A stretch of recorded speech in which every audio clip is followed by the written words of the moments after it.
Hi friends, welcome to అదిరేటి రుచులు. ఈరోజు ఆలు బఠానీ కర్రీ ఎలా తయారు చేసుకోవాలో తెలుసుకుందాము. చాలా ఈజీగా తొందరగా ఎలా తయారు చేసుకోవాలో తెలుసుకుందాం.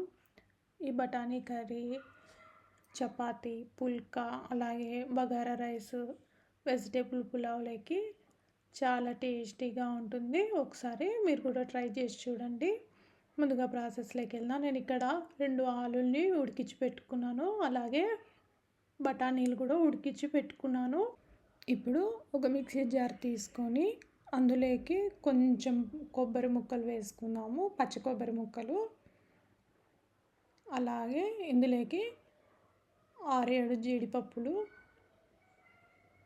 1 ఇంచ్ దాల్చిన చెక్క, 3 ఇలాచి, అలాగే 1 టేబుల్ స్పూన్ గసగసాలు, 3 లవంగాలు, కొంచెం వాటర్ వేసుకొని గ్రైండ్ చేసుకుందాము.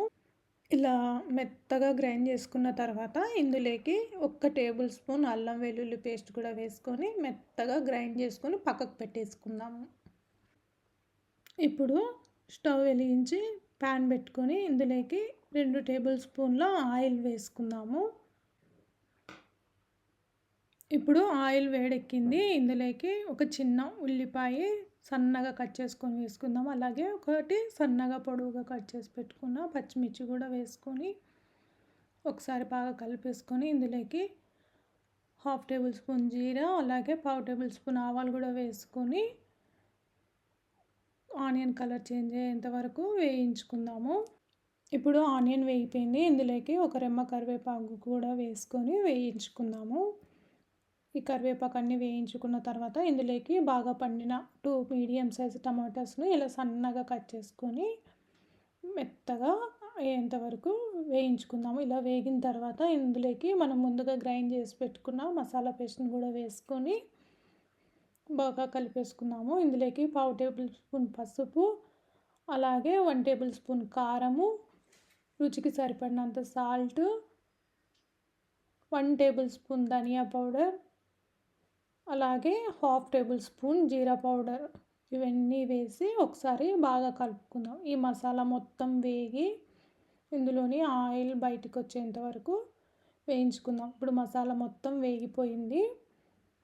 ఇప్పుడు ఇందులోకి మనం ముందుగా ఉడికించి పెట్టుకున్న బంగాళదుంపని ముక్కలుగా కట్ చేసుకొని వేసుకుందాం. మీరు కావాలంటే స్మాష్ చేసుకొని అయినా వేసుకోండి. అలాగే ఇందులోకి ఉడకపెట్టుకున్న బఠానీలు కూడా వేసుకొని ఒకసారి బాగా కలుపుకుందాము. ఈ మసాలా మొత్తం వీటన్నిటికి పట్టేటట్లు మొత్తం కలిపేసుకుందాము. ఇప్పుడు ఇలా కలిపేసుకున్న తర్వాత ఇందులోకి నేను 1 గ్లాస్ ఆఫ్ వాటర్ యాడ్ చేస్తున్నాను. వేసుకొని ఒకసారి బాగా కలిపేసుకొని మూత పెట్టి మీడియం ఫ్లేమ్లో 10 నిమిషాల వరకు ఉడికించుకుందాము. ఇది ఎక్కువ టైం ఏం పట్టదు, తొందరగానే ఉడికిపోతుంది. ఆల్రెడీ మనం ఉడికించుకున్నాం కదా. ఇప్పుడు ఒకసారి మూత తీసి చూద్దాము. చూడండి, ఆయిల్ కూడా బయటకు వచ్చింది, మొత్తం ఉడికిపోయింది. ఇప్పుడు ఇందులోకి సన్నగా కట్ చేసి పెట్టుకున్న కొత్తిమీర కూడా వేసుకొని ఒకసారి బాగా కలిపి స్టవ్ బంద్ చేసుకుంటే ఆలు బఠానీ కర్రీ రెడీ అయిపోయింది. ఒకసారి మీరు కూడా ట్రై చేసి రెసిపీ ఎలా వచ్చిందో కామెంట్లో చెప్పండి. ఇప్పుడు సర్వింగ్ బౌల్లోకి సర్వ్ చేసుకుందాము. ఈ బఠానీ కర్రీ చపాతీ, రోటీ, అలాగే అన్నం, బగారా రైస్, అలాగే వెజిటేబుల్ పులావ్లోకి కూడా చాలా టేస్టీగా ఉంటుంది. మీకు నా వీడియోస్ నచ్చినట్లయితే లైక్ చేయండి, షేర్ చేయండి, అలాగే కామెంట్ చేయండి. మరిన్ని వీడియోస్ కోసం సబ్స్క్రైబ్ చేసుకోండి. Thank you everyone.